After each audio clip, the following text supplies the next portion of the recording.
Happy Wednesday. It is April 29th, 2020. We almost made it all the way through April, folks. Got a great show for you today. Excited for our guests. Today is a big show. We're going to be talking a lot about retail. Going to get our veteran update as we do every Wednesday, talk about vet transition and hiring vets. We have our good buddy Matt Kuchera, our veteran contributor, joining us today. And from CBS Sports, we will have Scott Stanford joining us. Going to be talking some WWE, a little bit about baseball, a little bit about everything. He promised on social media he's going to sing. So we'll see when he comes on that goes. Let's kind of jump into the news and get to the point with the news. I wish I could start the news off with happy news, but the American economy shrank 4.8% in the first quarter of 2020, the sharpest decline since the financial crisis of more than a decade ago, as the coronavirus has found a near shutdown country and ending our longest expansion of America on record. We gotta start opening this stuff up. I've been saying this since we started the show. It's time to start opening things up. I did hear Governor of Texas, Greg Abbott, he did open up America, or Texas, America. Every Texan's like, damn right, it's America. They did open up the country again, Texas. But the movie theaters in the state of Texas did issue a statement that they will not be opening no matter what the order is, just because of the way that they're starting to do that. So interesting to see. We're going to have some pushback from some companies as public safety is concern number one.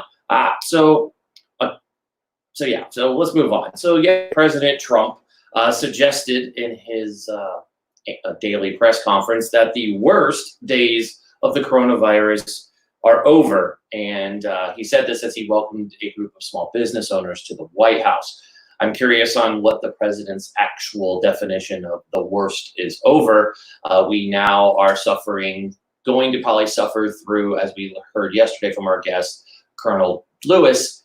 Now we're going to suffer through the mental health side of this as we see, yes, the country is going to start opening, but we're going to deal with a lot of mental health crises as people get used to living life this way again. It's just terrible to have to deal with. I always question it. And also in the news yesterday, I don't know if you caught it, but Vice President Pence went to go visit folks at the Mayo Clinic, and he was the only one not wearing a mask. When he was asked why you aren't wearing a mask, he said because he's tested for the coronavirus and he doesn't need one, despite that the CDC and everywhere else is suggesting that we as Americans wear masks when we go out in public. Again, causing the same issue that we've talked about on this show time and time again, conflicting reports, data, and people not leading from the front. As someone who loves data and loves hearing what's going on in mainstream media, I just get the confusion of the CDC says do this. Costco says I have to wear a mask starting May 4th in the state of Oregon, and other states have already done this. In California, my friends are sharing that they have to wear a mask wherever they go or face a fine. So this is interesting.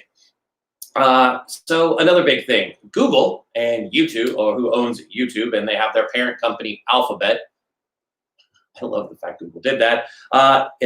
Drove their parent to a 13% revenue gain during this time. Everybody's on YouTube, right? We're all watching videos and seeing what we could do, and we're on Google learning, probably Googling so we can become social media experts on the pandemic. Or at least that's what I've noticed. Sorry, I have to add the humor for you because that's just how it's been. Everybody's an expert on social media. But they actually saw a 13% revenue gain.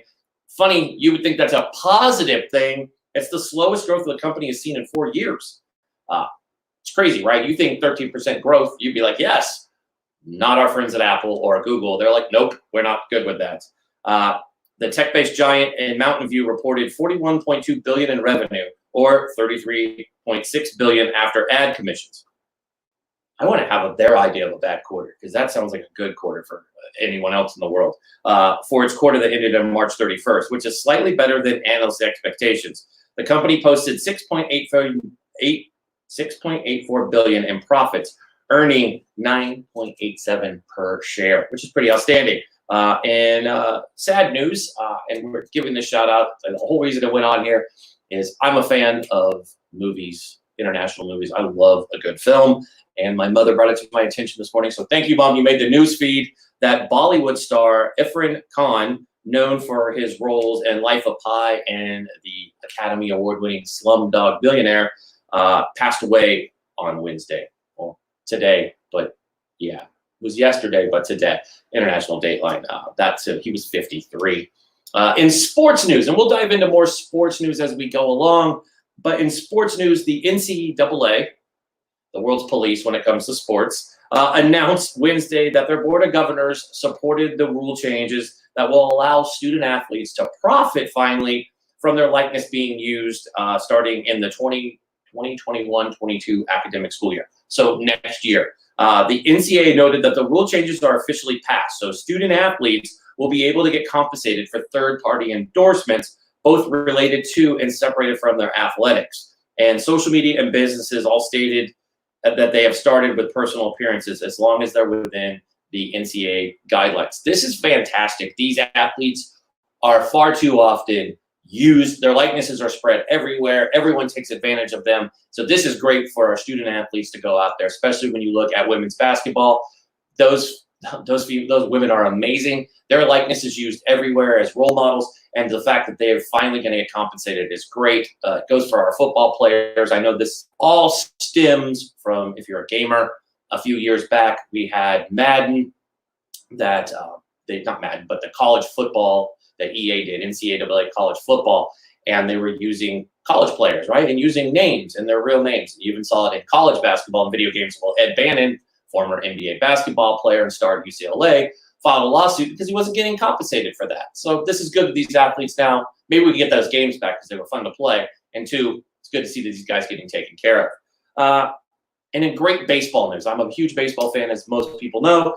Major League Baseball will allow its 30 teams to update their ticket policies for games postponed to the coronavirus, setting up that most of the fans will get a chance at a refund. I know it's been a big thing. I know NBA has been talking about it, season ticket holders. The news is slow to get out, and I understand that their priority number one has to be to take care of their own employees, but you got to take care and update the folks that have spent hard-earned money on these tickets. So good to see Major League Baseball being the first at bat to start taking care of possible refunds. Also, Major League Baseball hasn't yet officially canceled any games and still plans to reschedule their postponed season. There's not a restart in date, but they're starting to come out with different options. The Arizona option is still very much in play. So everybody would go to Arizona. I know they're just trying to make it the exact personnel they need. There will be no fans. We've also heard recently, and we'll dive deeper into this when Scott joins us, but the NFL actually is planning the same thing. Rumor mill coming out of the NFL is that they plan on running their season to start later and finishing with the Super Bowl being what is now a date that they're looking on a calendar would be February 28th, 2021. So if you're a football fan, you're like, wow, we just expanded the season and it's going to go a little bit later. That'll make it interesting for teams that play in warm temperatures. They're really going to enjoy the winter. So we're going to see how that goes with the NFL. So it's interesting. A lot of different things going on in the news today. We're, again, starting to see tomorrow and the next day the open country. A lot of different processes going on. So we're going to have a good show today. Going to cover a lot of different topics. So get your pens and paper out. We're going to be running down the way and making sure everybody is taken care of with some questions. So that's what we have. So we're going to welcome our first guest to the show and get that going. So I am excited to have this first guest on. She has a great background. You've seen her on Newsmax. She's frequent on our friends at Liquid Lunch, who we're going to always give a shout out to. And she's at Salem Media Group. So if you're listening to Salem Media Group, you know their amazing names that they have over there. And she is a producer over there, has an amazing show. We'll have her talk about it. We're going to welcome to the show Pavilna Osta to the show. Hi, Eric. How are you doing? I'm good. How are you doing? I'm good. Thank you. How are you holding up with the coronavirus? I'm good. I'm actually in New York City. I'm right in the heart of everything that's going on. I live next to Wall Street. So it's been terrifying to see all of this happen to my beloved city. And I thrive in the hustle and bustle. So not having that is sort of weird. It's definitely been an adjusting period for sure. So, it is one of those things. My brother, I've said on the show a number of times, he lives in Soho, right? And oh, nice. Yeah. just seeing how crazy that is, and he's been sharing the stories. He loves the city. He's an NYU grad, so obviously, and you get it too. I mean, New York, if you're a native New Yorker or live there, like the city does not shut down. So for it to be shut down is crazy. I mean, the way you guys behaved when you have that blackout, if you know people, a hint that it's like that every day. And I mean, we just want to see New York open. I mean, we try normally there once a month for work, so we miss it. We want to get back. I'm going to give a shout out. We miss the folks at the Dominic. That's where we're at every month. We miss seeing our awesome guys there, amazing staff. Seeing the folks at Liquid Lunch, just kind of doing awesome. Everything. Yeah, it's incredible. Actually, I run up Broadway almost every day, just for like my daily run. And I run all the way up to Soho. So to see that whole area totally shut down, like none of the stores are open, is such a weird thing. So I know exactly where your brother is at and everything, and it must feel weird for him as well. Oh, it's crazy for him. He's just like, he just is always telling me, he's like, this is weird. And he runs the Apple store at Union Station. So you can imagine. Oh, wow. Yeah.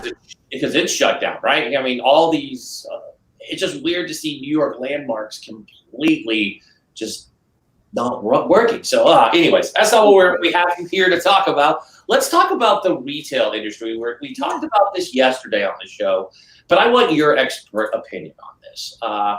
What we were talking about is basically, do we believe that these big box stores, we just saw Neiman Marcus is declaring bankruptcy. We know Nordstrom's here on the West Coast, but they do have that beautiful flagship store by Central Park.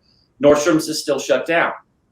The belief is a lot of these stores, we're seeing that we can order remotely, like most of us already have. I mean, how do you see retail coming back, like brick and mortar retail, when you have so many awesome things online? I'll give Amazon a shout out.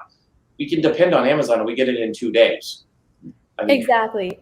Yeah, so the future of brick and mortar is kind of bleak, to be quite honest, just because the upcoming generation. So I talk a lot on millennials and Gen Zs, and their shopping habits are purely online. Over 75% shop on their iPhones, on their laptops on a daily basis.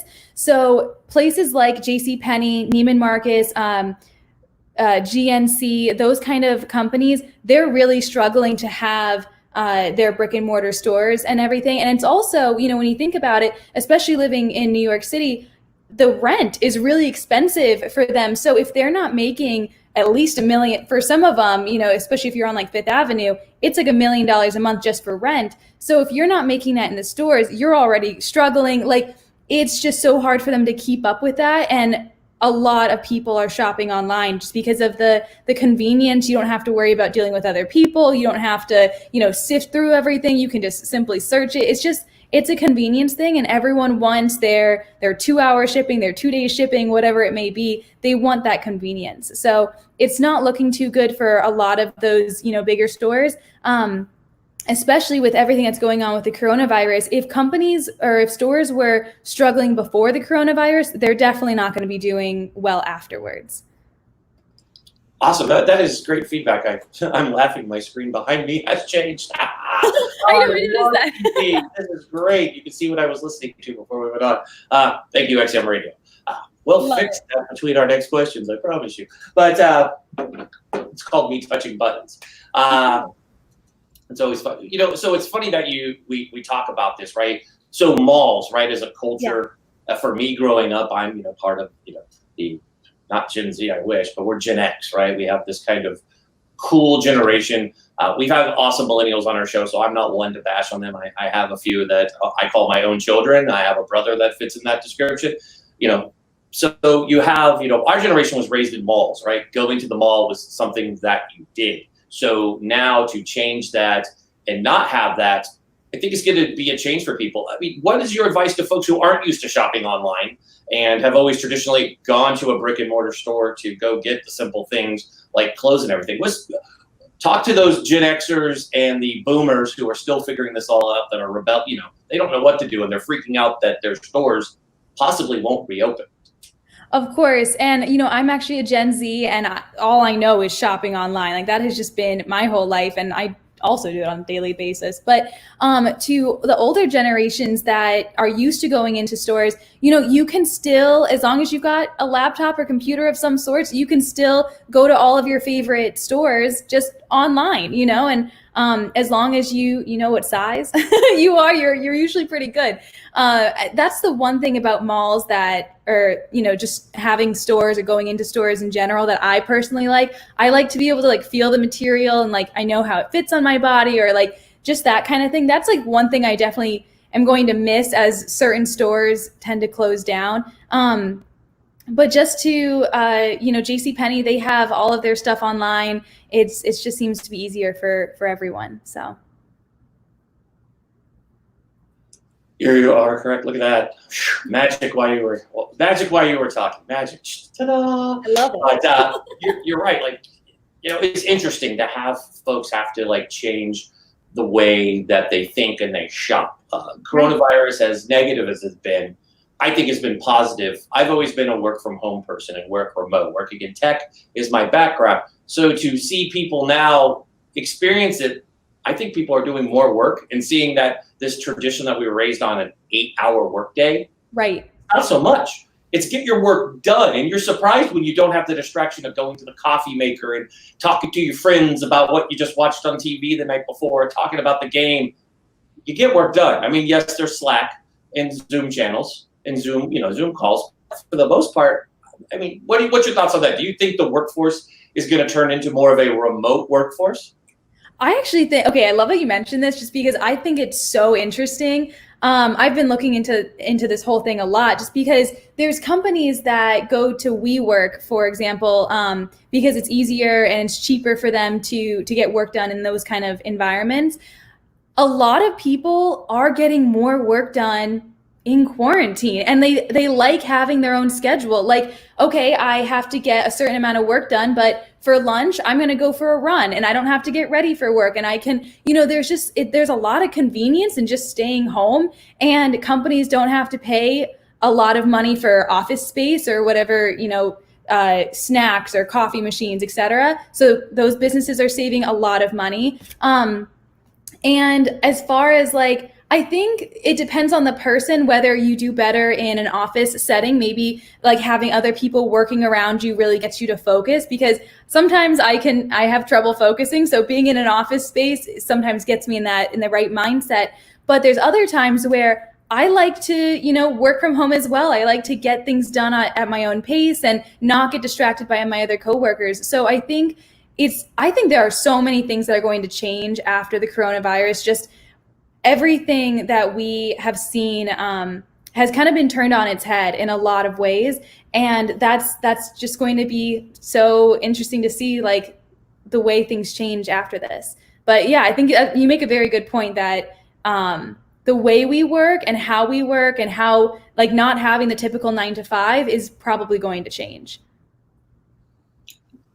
Thank you for that good answer. I mean, that's the one thing, you know, I've been reading these Fortune 500 companies and a lot of tech firms in, you know, Los Angeles and the Santa Monica area, the Bay Area, especially because they've been, you know, their lockdown in the city of San Francisco is basically copying what's going on in New York. You know, their lockdown, a lot of these CEOs are like, we're not going to go back. We could work from home and just have staff meetings and rent out facilities if we need to, like, have an all hands meeting. I just think I get your point on the work preference. I think the people who will struggle will be these leaders or these CEOs of companies that micromanage their people. I think Right. they're the ones already probably struggling with, I don't know what people are doing. You have to check in. I have to see what you're doing.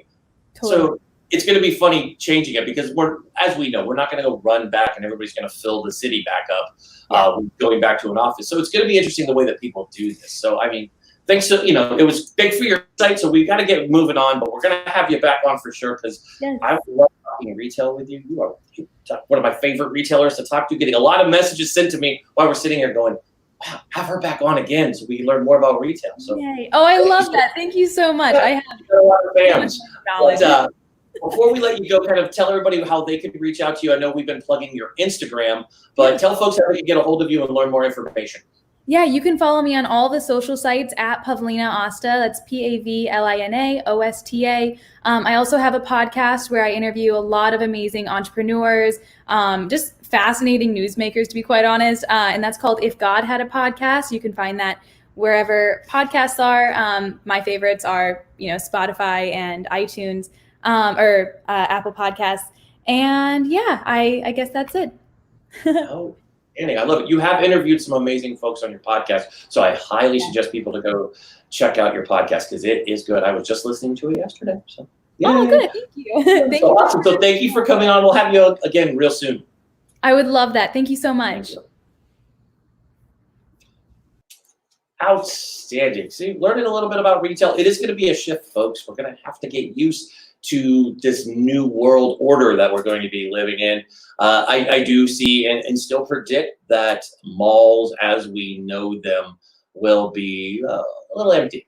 It's going to be interesting with these big flagship stores. I still think some will stay in there for the staples, but I think it's going to be difficult. We're going to see pop-ups more in the future. So just get ready for it and get used to it. I am hearing on a side note that Amazon plans on going back to getting us our Prime stuff in 2 days again. So those of you who are Prime members like us, you won't have to wait till the end of May to get something that you're used to getting in 2 days. And on a side note, before we bring in our guest, hasn't that been a weird for like the last 6 weeks where you've been a Prime member? So you're like, yes, I get anything in 2 days, sometimes in a day. And all of a sudden they're like, you don't get it for 3 weeks. And you're just like, what is this, 2004? I have to wait. I've heard that. I'm like literally going through and seeing who will get it to me soonest. So we're happy if we get things in a week around here.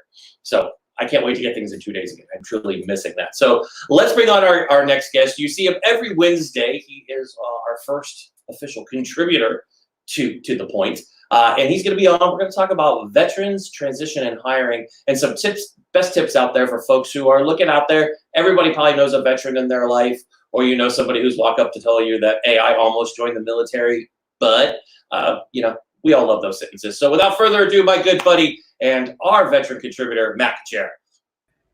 Hey, Eric, what's going on, my friend? What's up, bud? How you doing? Funny story. I almost joined the Marine Corps, but the Air Force recruiter was there, and they had sweeter deals. So that's where I went. How have you been? I've been good, my friend. Very good. Excited to have you on again. I love your weekly insights into topics that are all veteran. It's very important to take care of America's finest out there doing everything. Did you see the Thunderbirds and Blue Angels? I know you live in New Jersey. I don't know if you're close enough, but I was watching the footage of the Thunderbirds from your Air Force, and I guess I call them my Navy, the Blue Angels doing that flyover of the great city of New York yesterday. I missed it. So I'm in South Jersey, which is... It seems like it's the same place, but South Jersey and North Jersey are two different areas. It's like being on the moon or on Earth in some instances, because if you were to look out, my window is full of lush greenery and all that stuff. And I think a lot of people associate New Jersey with, the place across the river from New York. So it's, instead of it being a bunch of bricks and buildings, it's actually quite nice and scenic. So Jersey, okay. No, I'm just kidding. I know right where Jersey is, but you're right. When I look out my window, we have our favorite hotel that we stay at when we visit New York. And when I look out the window, for Christmas we were there, and I was looking out the window, and I was facing Jersey. And I was like, New Jersey, great. I always wanted to stare at scenic New Jersey. I love you in New Jersey. You all guys all know I love you guys out there. I don't want New Jersey getting angry at me. We got Jersey Joe Piscopo and, the great Bruce Springsteen and, our executive producer, Butch. We got all these people out there we got to give bad love to. I don't want New Jersey people angry at me. They gotta have Mike Trout, famous South Jersey guy. And you're a famous Jersey guy. And me, of course. Yeah. Myself, Mike Trout in the same sentence makes sense. It does. A lot of senses. Put you in there, bud. But, hey, let's get to this. Tell us what's going on in vet transition. What's the latest that you're hearing?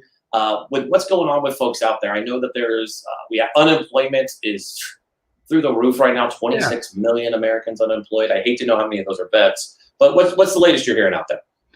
So one of the cool things I want to highlight is right now, at least in the Air Force side and possibly in other branches as well, I would imagine it's the same. But what they're doing right now is they're actually offering the extension through the end of the fiscal year, which would be the end of September. So folks that are coming up on the end of their contract, or they're in a position where they have to transition. Right now, the DoD is saying, no, pump the brakes. You don't have to transition. We will extend you, which is something that wasn't there in the past. You could always get an extension on your contract, but it was, 1 year, 2 years, what have you, maybe to accept an assignment.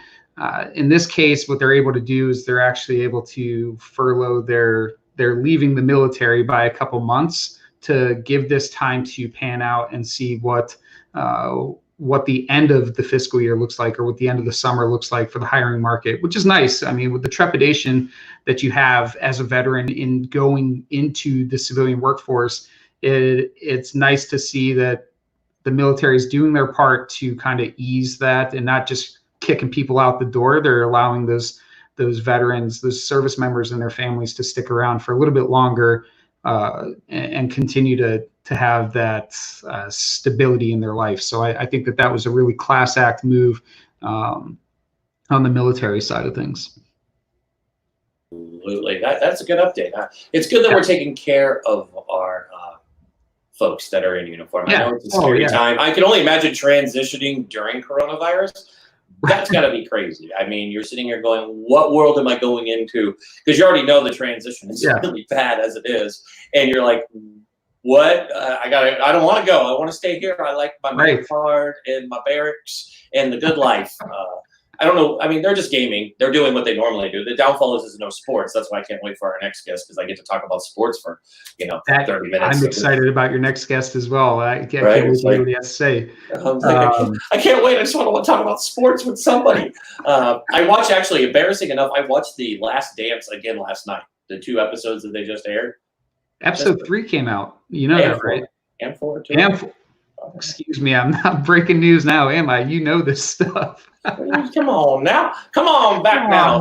It's good, but I mean, I'm excited. But so for vets, right? So what are some tips for those vets that are out there? They're sitting on the sidelines right now with the other millions of Americans without work.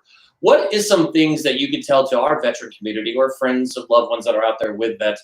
Where should they be looking for jobs? I mean, and I don't care if you endorse folks that are out there. I know I want to make sure we mention our good friend, Natalie Olivier, over there at Military Talent Partners, because that's an outlet that I think a lot of vets should go to. And I also want to give a shout out, and any vets that's out there, I'm stealing your thunder, but we'll go back and forth about this because we have some time.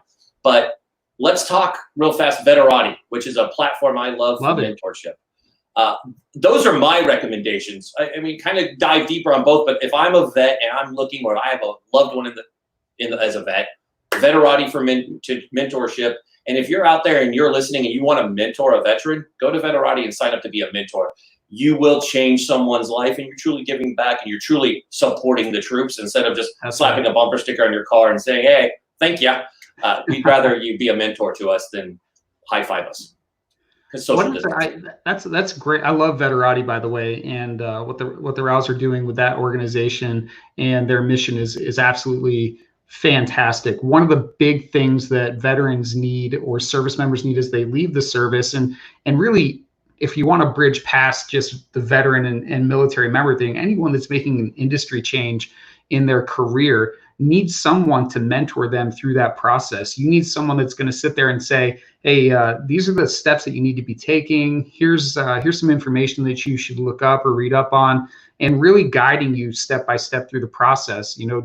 Nowadays, no one really climbs Everest without someone guiding them up that trail and through that treacherous journey. And it's the same. It should be the same process for anyone that's trying to make a career industry pivot, like going from the military into a private sector position. So you have someone that's going to hold your hand and kind of walk you through the steps and help you align your vision to your values and figure out exactly what you're worth and what that what that means to you is defining what is my why, what's my purpose, what do I want to be when I grow up, who should I talk to, how should I go about doing it, the informational interview stage where you try to figure out what values you have and how they align to an organization. That's making contact with people that are serving in the roles that you wish that you were serving in or that you wanted to serve in an organization, and finding out who's doing that, asking them questions about the position, about the role,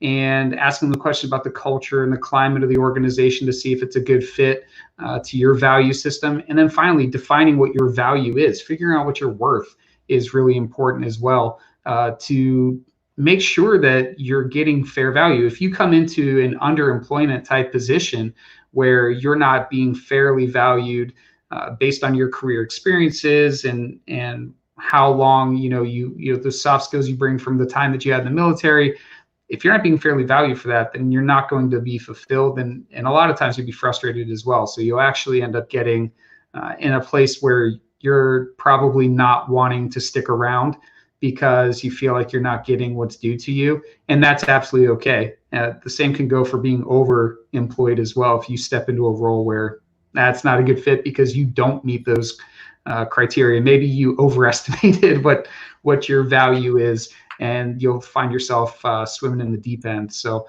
yeah, I would imagine for veterans right now and anybody else, it's important to have a mentor to help them take that step. What are my values? What is my why? And how do I get to the end state? Sure. I love it. Thank you, my friend. Yep. As everybody knows, Matt Kuchera is our contributor, but he's not contributing to the point. He is the host of an amazing podcast called Vet Pivot. You can check it out on all the streaming platforms out there, or go to the website, www.vetpivot.com, to find out more information. Matt, thank you so much, bud. We'll see you next Wednesday. I can't wait to hear what you're bringing to us next week, bud. Can't wait, buddy. Talk later. Thanks. Talk to you soon. I just love hearing how we can help vets. I love seeing in the comments vets that are watching, and this is encouraging them and giving them some good insight. So it actually gave me goosebumps. Or instead, I get to go talk about sports now for a little bit. I am so excited for our next guest. If you watch the WWE, if you're in your 40s and you still watch the WWE, not naming names, but it rhymes with Smerrick. If you still watch that, if you are a sports guy, you probably have seen our next guest. We're excited to have him on. He is also the host, co-host. I have to say co-host of, and I'm horrible with names. I want to say Suki and Scott. I could be wrong. He'll correct me if not. But welcome to the show, the voice, the host of the WWE, and you've seen him on CBS Sports, Scott Stanford.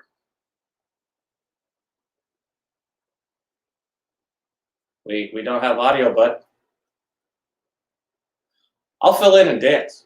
We almost had audio. No, yeah. What? We'll get it fixed. That's why we have producers. We'll fix our audio. We're being fancy. But anyways, can't wait to have our next guest on. Sports world is a buzz. I think people now want sports. The NFL draft. I didn't cover it in the news, but I read right before we came on air that Roger Goodell, the commissioner of the NFL, ordered last month that his salary be brought down to 0 to save money, and that is effective moving forward. He will not take a salary for the remainder of the year. That is outstanding. It's good to see these leaders. I know Derek Jeter led the way. We not figured that a Yankee would, of course, be the leader of the pack, the captain, but it's awesome to see this. So are we good for audio? Do we know yet? We're going to try. No, we're still not.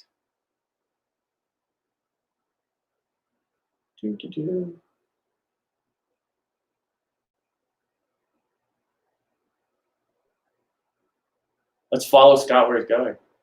This is fun. We'll just follow him. Oh, it's more enjoyable watching the bloopers of this. I have a bad sense of humor. Yes, we are getting our audio fixed right now. So don't worry, we'll get it all handled. Live streaming, my friends, live streaming. But good to talk about sports. Recap of the show if you're just tuning in. We had Pavilna Osta on earlier. She was talking about retail and how we really think the environment and terrain is going to be changing.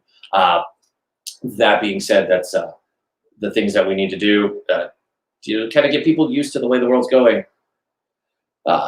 with everything. So I'm excited to see how this turns out for retail. I do want to see these stores reopen. I don't want people's jobs, so hopefully they can find it. I know Apple has really recovered well and found a way to do a good job at making sure those folks, they're not just sitting at home fumbling around, they're actually working. So good shout out to Apple for doing that. Of course, Amazon has been working nonstop. So yeah, we just got to keep that going. So support those businesses. Hey. Am I in? Am I in? Look at him. There he is. Hey. You already got one intro. Do you want another one? Just kidding. No. Welcome to the show, my friend. How you doing, Scott? Hold on. I got. You know what happened? That was a rookie move, because I hate when people come on our show and they don't have the mic on. But I wanted to do it on my phone because it's a better picture. You know what I'm saying?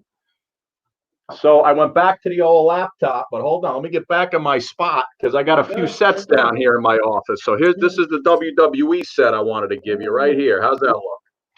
It looks good. I like it. I was actually staring at it from the green room when I was interviewing and talking to Matt. I was like, oh, I like his backdrop. You know, backdrops are important, right? I mean, I'm telling you, man. It's listen, you got to. This is where I do my shows from now. It's crazy.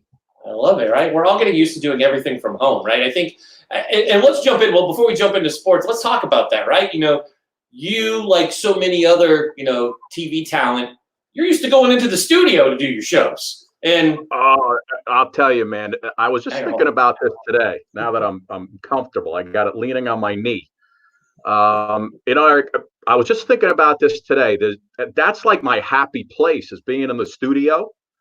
When you're sitting in front of those TV cameras and you got the teleprompters going and a couple of studio managers, you don't think about anything else when you're in there shooting shows, whether it's sports or WWE. And I was just thinking, I love going to work and I also love coming home. You know what I mean? I love working and I love coming home. So they're both my happy place, because when I'm home for a little bit too long, I'm ready to go to work. And when you're at work for a little too long, I'm ready to come home. But it's really, it stinks having to shoot stuff in your house. I've done stuff in my backyard just to open it up a little bit. But listen, if we can get the job done, and God bless WWE, they keep going regardless of the situation. Listen, essential, my friend. Just remember that. Oh, yeah. So let me ask you, that's good that we're lead with the WWE. We had Jeff Attila on. Jeff not only is the goalie for the Portland Timbers in Major League Soccer, but he's a diehard Tampa Bay Bucks fan. And as you know, the Bucks signed this kind of good quarterback and his bestie. But his bestie also has the 24-hour champion belt from the WWE. Does he retain the belt, Rob Gronkowski? 24/7, my friend. 24/7. 24/7. Does he retain the belt? Does it count? Well, listen, the WWE 24/7 championship, as you well know, could be defended anytime, any place, no matter what, long as you have a referee around. Could be anywhere, as long as that ref is there to give you the 3 count. Something tells me Gronkowski might be losing that belt before he actually kicks into the NFL. Or it would be, how great would it be if Gronk catches, touchdown, celebrating, one of the WWE guys comes in, pins him in the end zone, boom, and then he gets out, right? I'm telling you, I could see that happening. We kidded around about it, but I see it happening. So let's talk about this. What do you think about the Buccaneers? I mean, talk about an offseason for a football team. They went and picked up the GOAT. I mean, hands down, Brady, whether you like him or hate him. I'm a Bay Area fan guy, so my football team is the Niners. So, he's from the Bay, so we give him love. Great QB. He's in Tampa now. Big move.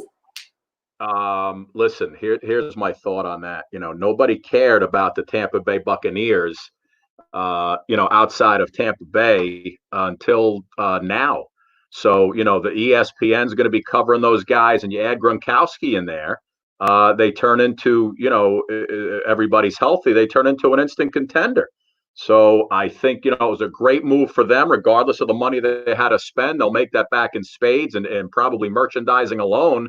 But listen, if you can get a guy like Tom Brady, and he's still a fantastic quarterback for the next maybe 3 years. It was certainly a move that they had to make that certainly created a lot of buzz and excitement around the squad. Everybody wants to, see what they're going to be must-watch TV. Their games are going to be on national TV now.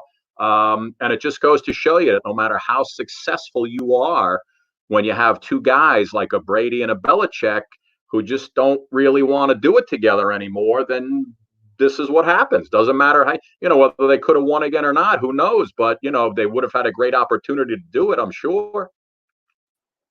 I agree with you. And we were talking about this the other day, discussing the barbershop, LeBron's great jam that he does where they're all in there getting a haircut. So he did an episode last year, right after Kevin Hart was in his bad car crash, where they had K-Love was there from the Cavs, but Rob, Gronk was one of the guests. He was talking about how Belichick is a no-nonsense coach, and they kind of miss having a coach that kind of lets them act like they were in college. And I can only imagine Gronk in college.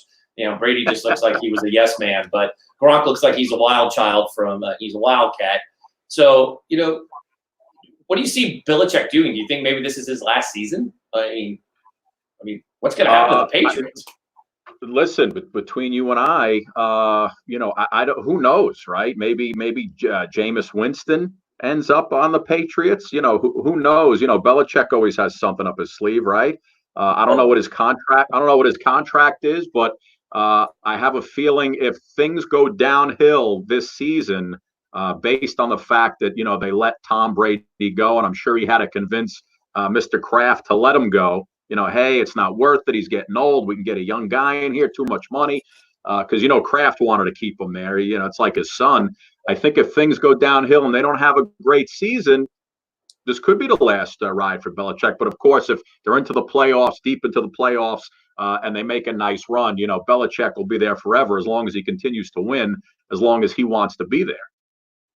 So let's jump into my favorite topic. We both agree on our baseball team. We are both Yankee fans. So that is a beautiful thing. So how do you know I'm a Yankee fan? Huh? How do you know if I'm a Yankee fan? Birds have told me you're a Yankee. Are you not a Yankee fan? Well, listen. Here's the deal. I've been a sports anchor in New York for a long time. I grew up a huge Mets fan. 1986, Strawberry Gooden, the whole deal, right? Beating the Red Sox. Yes, but here's the thing. Covering sports for such a long time, being in the locker rooms with these guys, I lost my fandom. I don't really root for any particular team. I like when all the New York teams do well, only because that means, we always got to do more work and we got to travel and go on the road, do some playoffs. So to me, here's what I always liked as a sports guy. I liked when teams either did really well, because it gave you a lot to talk about, a lot of stuff to cover, or I like when teams do really, really bad, because then you pull out the jokes, the sarcasm, little movie clip here and there. But as far as a fan goes, I don't live and die by these guys anymore. I've seen too much. I've been around too much that, the athletes live in a completely different world than we do, regardless of what fans think.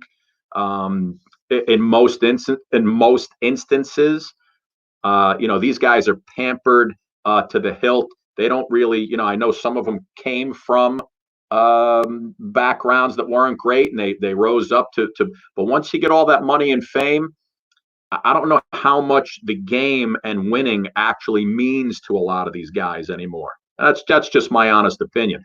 Not that I don't love to cover it and love the sports. I love them all.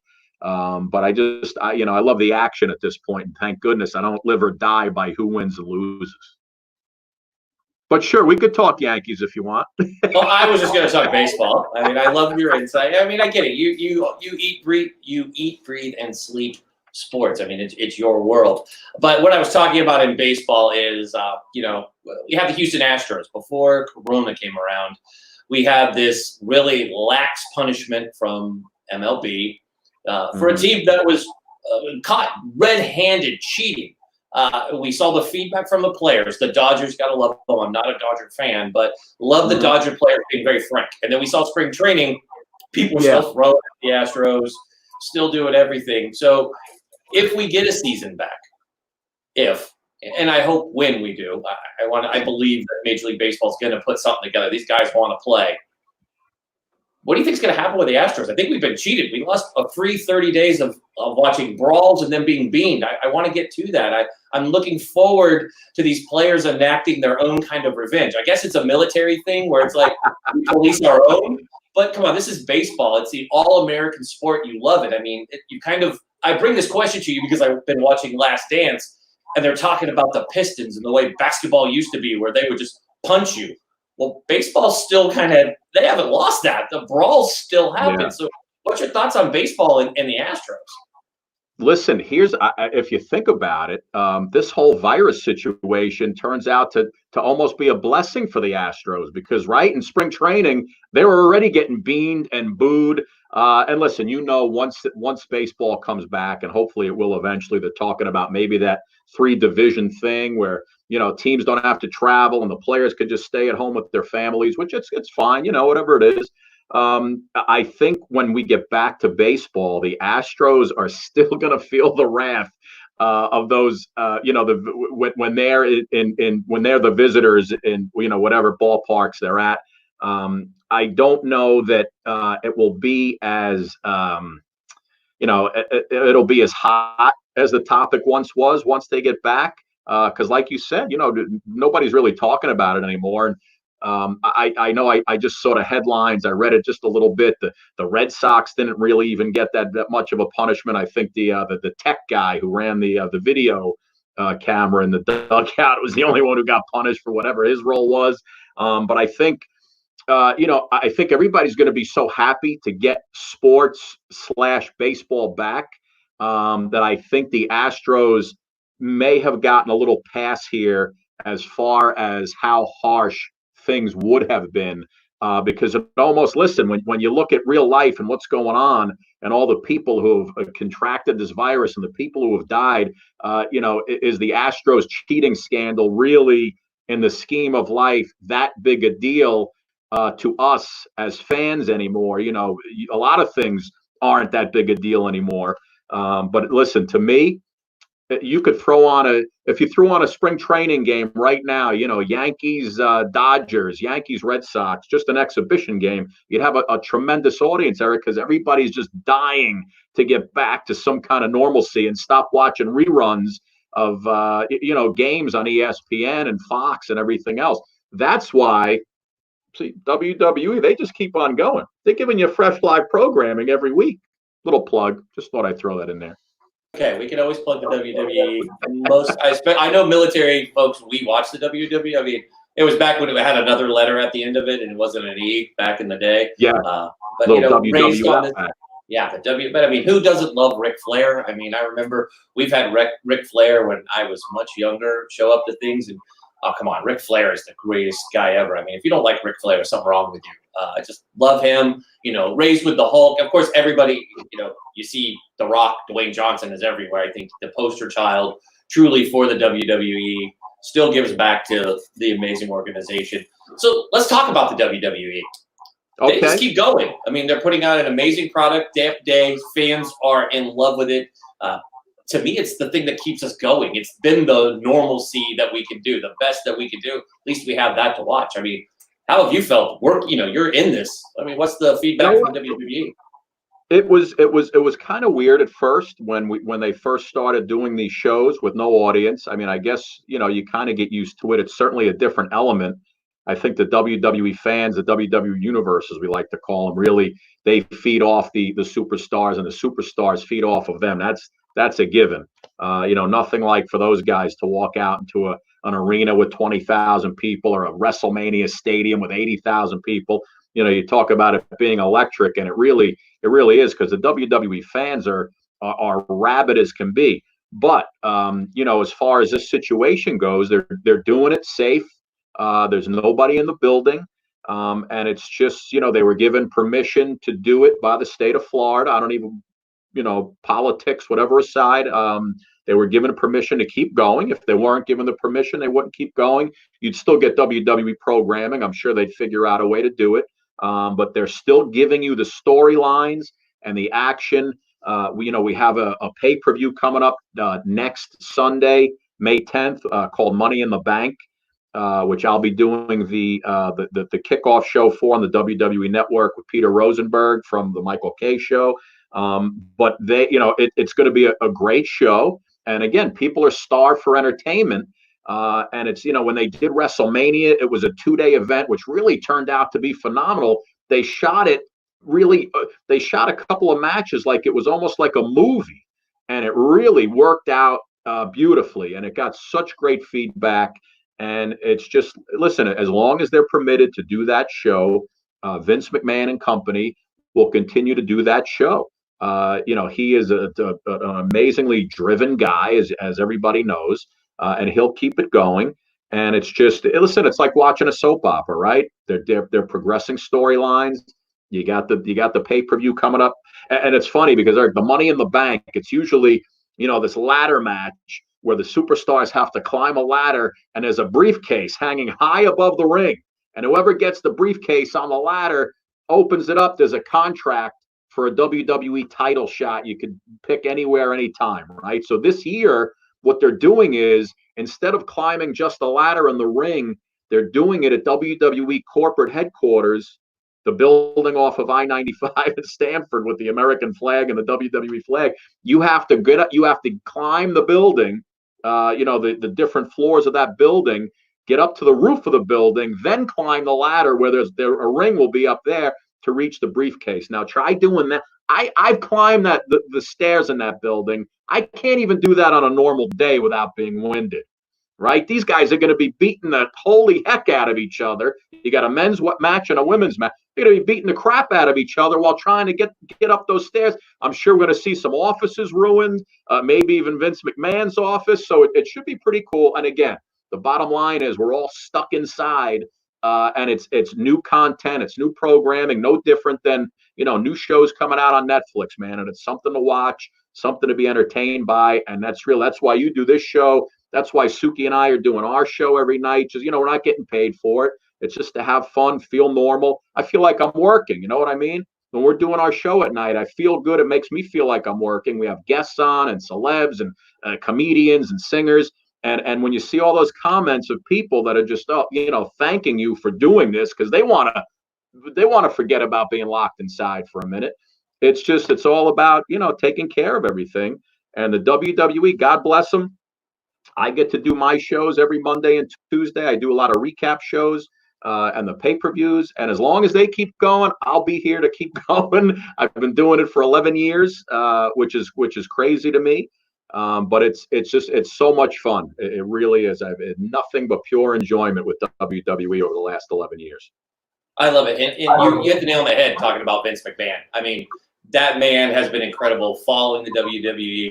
I'm in my mid-40s, and so the WWE has been a big part of my life, growing up and watching, especially growing up on the East Coast for a large part of it down in Florida. WWE's everywhere, and Vince has just been amazing. That whole organization, it's great to see what he's built it to, and have been part of WrestleMania in San Francisco when they did it where the Niners play. That was a WrestleMania. That was amazing. That was like my first WrestleMania. That was what, Levi's Stadium, right? Yep. Ronda Rousey. Yeah. Oh yeah, And next year they have it scheduled. If we're still doing what we're doing now, we're in big trouble. But they have it scheduled for the new stadium in LA, the stadium that they're building for the Rams, I believe, right? Which is a crazy stadium. That's where WrestleMania is next year. So that should be fantastic. That'll be awesome. So speaking of stuck at home watching things, have you been watching Last Dance? I watched Last Dance. I saw the first 2 episodes. I saw most of episode 3. I haven't gotten to 4 yet. I love the episode the other night with Rodman. You could do a whole. I think they have done it, if I'm not mistaken, but they could have had a whole documentary on him just partying with Carmen Electra, right? But listen, what's amazing to me that they were shooting all this stuff back then. You know, I mean, a lot of this footage you've never seen, and it's almost like someone had the foresight to walk around with that camera and get back behind the scenes stuff that they knew they were going to have for 30, 20, 30 years down the road, which is incredible to me when you capture all this. You know what I loved the other night? Rodman gets on his bike when they tell him he can go, to Vegas for 2 days for his vacation. He gets on a bike, no helmet. He's got a drink in his hand, and he's got a police escort that takes him right out. I mean, you can't make this stuff up. And the story was funny, right? They're interviewing MJ, interviewing Scotty, and they're like, he walked in, and Phil Jackson, the great Phil Jackson, is like, right, hey, Dennis needs a couple days off, and George's like, we're in the middle of a season. Where does he need to go? He's like, Vegas. And there he is. And I was laughing because I'm like, I've done some work with Dennis. We did his media tour for his 30 on 30. And, Dennis is an amazing player that's very humble. If you think about his crazy personality in the 90s that we all either loved him or hated him. I loved him when he was a Bull, hated him as a Piston. I mean, I didn't like anybody on the Pistons team. But just that whole, this documentary to me has been great. Number one, it's sports on TV again. And I'm sorry, but the other two products that we were watching, which was the NBA 2K thing, where we were watching NBA players play video games, that wasn't entertaining. And I can tell you the horse thing that they did following that was even worse than the video games. So it's good to have this documentary. It's good that we have the WWE. I've seen our friends at NASCAR. I guess that you can watch them do virtual races, which is interesting. I guess. It's just funny how we're all adapting to having sports, right? I mean, when you think about it, we're used to every day when we talk about sports. It's something, especially for you who eat, breathe, and sleep it. And I work in sports, working with these athletes. It's weird. Yeah. They don't know what to do. I've got half my athletes. We're having meetings on Twitch because they're playing video games. You look at Myers Leonard, the starting center for the Heat. What's that guy doing? All he does is game, but he's raised something like $7 million in COVID-19 aid. So it's great to see these athletes. I think people now, and you can either agree or disagree, that fans have more access to players during coronavirus than they've ever had before. The video gamers, being able to hop on and play Madden versus JJ Watt, or it's cool. So I think that's good. Would you agree? It's funny because I said this to Suki the other night. We were doing our show, which we do on Facebook Live every night at 7. That the access that we have right now to celebrities and athletes, I had David Wells on, Nick Swisher, we had Ron Duguay on the other night, Jerry Springer, and it just, celebrities, musicians, athletes, illusionists. I love it all. It's, I try to make it like it's the Tonight Show, just entertaining, fun stuff. The thing about this lockdown and this quarantine is people really are home doing nothing. And yes, I have the contacts to make the texts and the phone calls. But the thing is that everybody's looking to kind of get out of what they're doing. And sure, I'll be a guest on your show where, on a normal day where they're getting phone calls from every TV show and every host, booker in America, everybody's a little more, let's say, giving of themselves. Like tonight, I have Mary Lou Henner coming on. Jackie the Joke Man. I love Jackie from Howard when he rattles off his one-liners. But it just, when you text people and you email now, it's kind of like, hey, man, yeah, listen, I'm home. And everybody, kids around, I'm home, I'm not doing anything. Sure, I'd love to kill some time with you and entertain some people. And, and they, too, in this time of, nothing really happening, they want to get their names out a little bit, to whatever audiences we have. I said to Suki the other night, I said, Suki, I don't think I want the quarantine to end. Our show's too good right now. We, the audience is, we built up a huge audience in 2 weeks, and it's every day it's growing and growing. And if you keep giving folks good guests, entertaining guests, they'll keep, a lot of folks are like, hey, and it's great, especially folks in the Midwest, right? The middle of the country, they'll send you messages all day and just, hey, I'm home alone. My husband passed away 3 years ago. Just thank you so much for making us laugh. Who do you have tomorrow night? And that's the best thing for us. So yeah, it's a crazy, weird time, and I think things are going to when we're allowed out again for real, and there's nothing happening, and you'll still have to wear a mask, but I think people are just going to go insane once they're allowed out of their houses in a couple of months.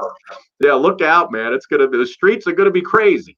Oh, yeah. Your interview, by the way, folks, if they want to go check it out, your David Wells interview is terrific. And for the whole fiasco that happened on social last week with David Wells, it was, but your interview, it's good to see Wells. It was funny because it kind of ties into two things, and then we're going to wrap it up. I watched the other day on another network, they had Old Yankee Game on. It was Wellesley's perfect game. And it was funny watching that because you see young Derek Jeter and, they're just talking about these guys, and I'm like, I have no problem watching. I can watch old baseball all day long because, especially when you're missing it, Ryan's like no-hitters from the old Oakland A's when they've got, pre-steroid Canseco and McGuire. So it was like down memory lane, that beautiful trip. But before you go, talk about your podcast. You're a co-host. You and Suki do the show every day. Kind of fill folks in because I want to make sure people are going to listen to it because it's great. You know what? Suki and I started we were doing the morning show at Pix 11. She left. She went to Fox 5. I was doing sports again at Pix 11. I eventually left CBS Sports, the whole deal. So I said to Suki back in March, I said, Suki, why don't we start doing a podcast? We were doing it from a studio at first, and then everything happened. So I said, listen, we got to keep this going because we're building it up. Doing it once a week, a time we can get together at the studio. Now that we're both home and we see the response and the people and it's just, and the viewership is building every day. I said, Sue, we got to do this every night. So we show up every night at 7:00. It's called the Scott and Suki show. See, I always let the women go first, Eric. It's a Suki and Scott show on Facebook Live. And it's basically, it's us, we do it right here. We're using that StreamYard, which I love, which is a terrific program. We're doing it every night, Monday through Friday. We have singers, illusionists, comedians, actors, actresses, guys like David Wells who tell amazing stories. I'll always give somebody a quiz facing off against Suki, or we'll sit, we'll do lyrics, we sing, whatever it is. We try not to talk about politics if we can avoid it. We try not to even mention the virus if we can avoid it, because people get that everywhere else. And I don't want them to come to us and say, these guys are just talking. It's all just upbeat, happy. Let's be silly. We drink on the show sometimes. And it's just a lot of fun. And it's when Wellesley was on, Duguay was on the other night. He was telling us about how he hooked up with Farrah Fawcett back in the day, how he ended up with Cher in Gene Simmons' apartment in his bed. I mean, he was telling us stories which were already public. So he wasn't talking out of school. But I mean, boy, you talk about living a life. Ron Duguay was living a life, man. Oh, yeah. I mean, I was just, we're going to bring him on, I think, next week. But Bonzi Wells and Rasheed Wallace started this little podcast thing that's on there. And those two are hilarious because, Rasheed, he makes technicals look cool. And Bonzi Wells was just, probably the first slashing guard we ever saw that was little before, Iverson came into the league. So it's been fun watching your show, having amazing guests. She kind of talking the way that they talk about the NBA back in the day and what it is now and giving their feedback. But Scott, I don't want to keep you much longer, but thank you so much for coming on our show. We'd love to have you back as often as you'll come on. We love your take on sports, love to ask questions. And from everything I'm seeing here in the chat box, folks love what you're talking about. So I think you got some new subscribers to come to your show tonight. We'll have to get you on our show as well. Awesome. Thank you. Wow. I'm honored. We'll have to, with the producer extraordinaire, Butchie Boy, we'll have him work that out. Yeah, he's good. So thanks for coming on, bud. We plugged you on here, but before you go, tell everybody how they can find you, anything else like that. Listen, I'm just, I have WWE at This Week in WWE and Scott Stanford 1 on all, Twitter, Facebook, all that good stuff. And of course, Suki and Scott show on Facebook Live every night at 7:00. And it's just, like I said, it's a little escape for an hour. Have a good time. No politics, no virus, just fun, and more fun. And that's it. Well, thank you so much for joining us today. I know everybody out there, you're probably going to have some new followers today and people tuning in. So I can't wait to have you back on and see you soon. Have a great week. All right, my friend. Take care. Thank you. Thank you.